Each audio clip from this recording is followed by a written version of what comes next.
The DOJ is now investigating if President Biden was competent enough to issue pardons and clemency himself, or if someone inside the White House exploited the auto pen. Florida Senator and Senate Judiciary Committee member Ashley Moody joins us now. Senator, great to have you back. The House launched a probe.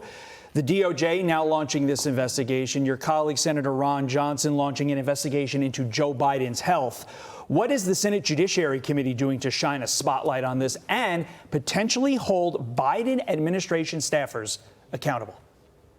Yeah, so the Judiciary Committee of the Senate is doing the same thing. We'll be holding a hearing to examine the cover-up and whether the president was competent in signing, not just as it was announced yesterday. DOJ is looking into the auto pen regarding pardons that were done at the last minute. But think about this. In the last days of the presidency, Joe Biden purportedly issued executive orders. They rolled out regulations out of agencies, some of which we had to roll back when the Senate it got in the majority and the House was in the majority. I was proudly stood by with President Trump as we rescinded a nonsensical energy regulation, but that was just one of many.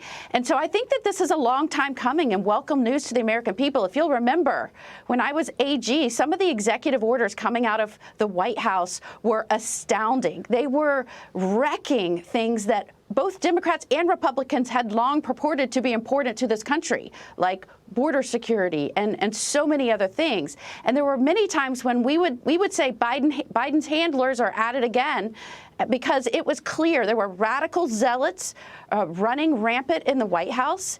And it's the investigation, the fact that we need that is infuriating and sad. Yeah, well, you know, Senator, if the DOJ does find that President Biden didn't know about pardons or executive orders, as you point out, or wasn't the person to use the auto pen for these things, really, what does happen next? Because that is uncharted territory. Well, think about the negligence of the media here, right? I mean, we've heard a lot about this, that they were complicit in all of this. But think, how many times did you hear the media ask the president directly about some of these insane executive orders that he was issuing, right up until the last day he left office? They never asked him about specifics, ever. Even after that tape came out that showed that he did not or the transcript originally, we just have heard the audio of his interview with her, where it showed he did not comprehend things going on, didn't understand dates. The media just let that slide and never asked him specifically. So think about this. They announced an investigation on pardons that were issued at the last minute and whether or not the president knew and understood when those were signed, whether an auto pen was used, whether he was competent.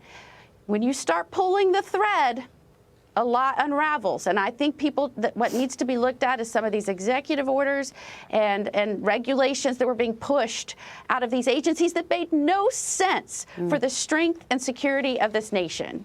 It's not an overstatement to say this could be the scandal of our lifetime, especially when the quote unquote party of democracy is involved. Got to get your thoughts on this before we let you go. You and your fellow senators pushing to get the big, beautiful bill to President Trump by the 4th of July. Yesterday was a little battle in the Republican Party. You had Senator Rand Paul saying, I cannot raise the debt ceiling. And then you had Donald Trump saying, Rand Paul, you're always a no on everything. So which side are you on, Senator Moody, Team Paul or Team Trump? Oh, look, I think the American people demanded that we deliver for them. President Trump has an aggressive agenda to undo the mess that was made over the last 4 years. And look, at the end of the day, this is democracy in action. We were in meetings all day yesterday talking about ideas. How do we save money? We want to deliver on Trump's agenda. We want to get that through.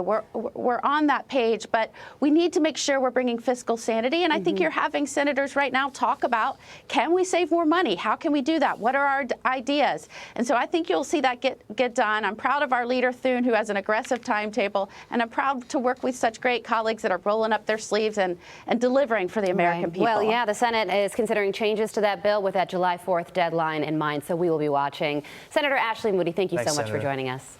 Great to be with you. I'm Steve Doocy. I'm Brian Kilmeade. And I'm Ainsley Earhart. And click here to subscribe to the Fox News YouTube page to catch our hottest interviews and most compelling analysis.